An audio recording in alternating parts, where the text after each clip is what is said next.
guys, we are from Awesome Group. We'll present our integrated learning result.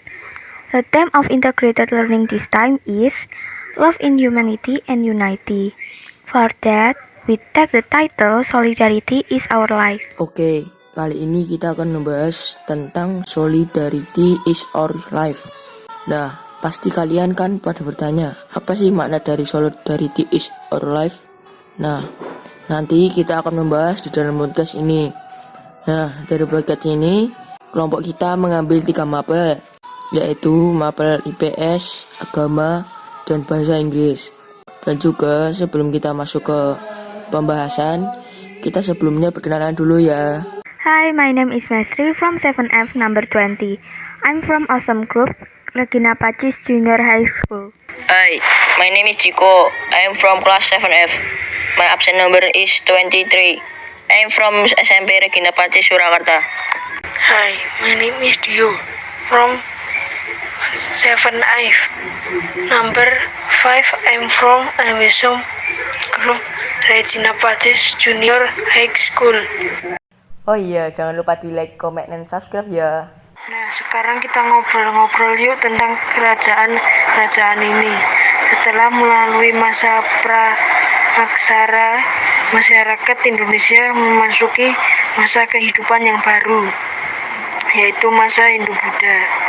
Kerajaan maritim atau kerajaan Hindu-Buddha yang ada di Indonesia merujuk terhadap beberapa kerajaan yang ekonominya bergantung kepada perdagangan serta pelayaran.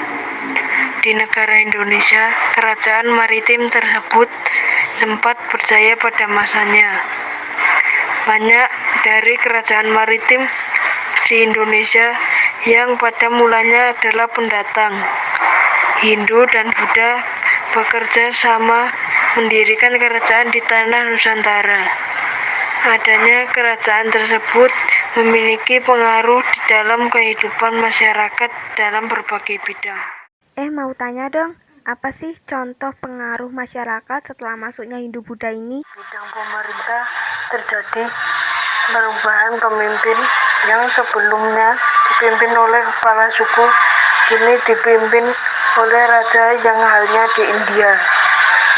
Di bidang ekonomi, kini kegiatan perdagangan di kepulauan Indonesia berkembang pesat dan masih banyak lagi. Oh ya, kalian tahu di mana bagian yang menunjukkan solidaritas pada bacaan tadi? Ku tahulah, yaitu pada bagian di mana Hindu dan Buddha bekerja sama mendirikan kerajaan di tanah Nusantara. Ya, benar ya.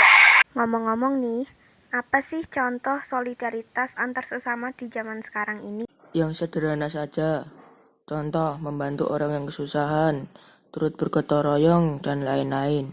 Nah, setelah kita mengetahui tentang agama Hindu-Buddha, gimana kalau kita ganti ke pembelajaran agama Katolik?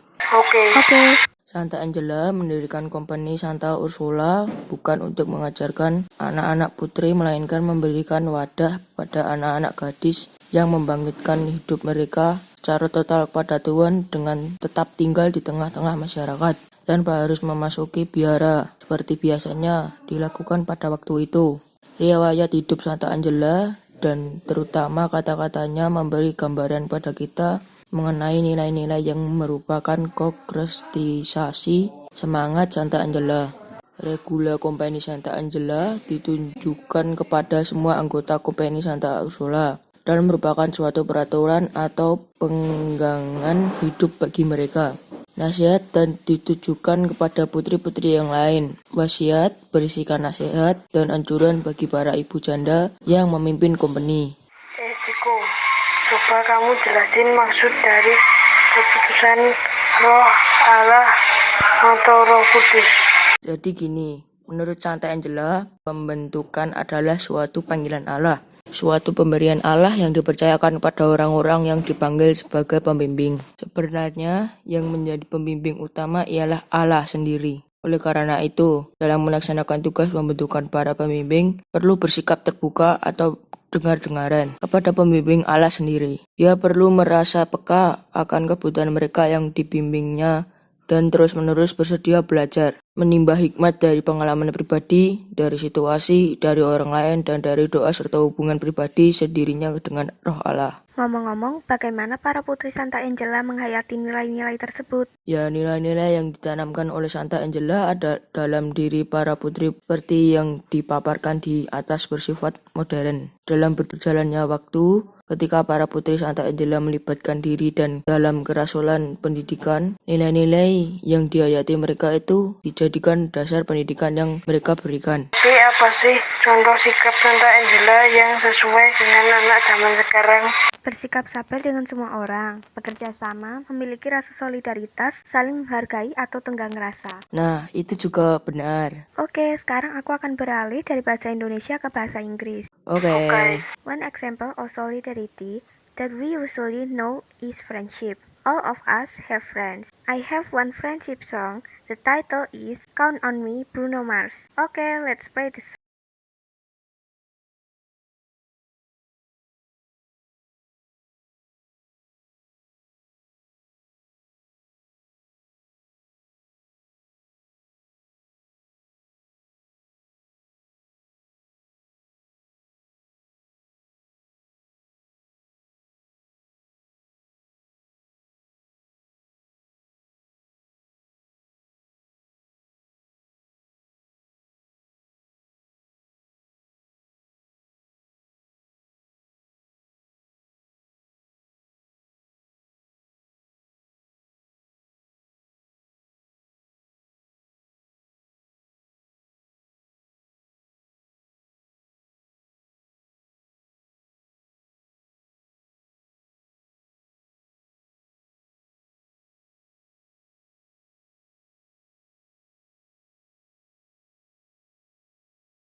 Supaya kita lebih mendalami lagunya, apa sih makna dari lagu ini, Mes? Ya, lagu ini memandang bahwa sahabat sejati adalah orang yang selalu bersamamu, selalu membantumu dalam keadaan sedih maupun senang. Nah, menurut kalian, sahabat itu kayak apa sih?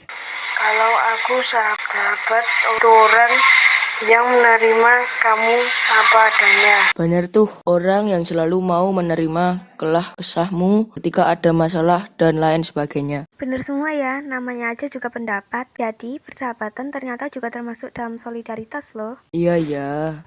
Terima kasih buat kebersamaan kita kali ini. Mari kita sebagai generasi muda selalu menjaga sikap solidaritas demi persatuan dan kesatuan bangsa. Love in humanity and unity. Salam.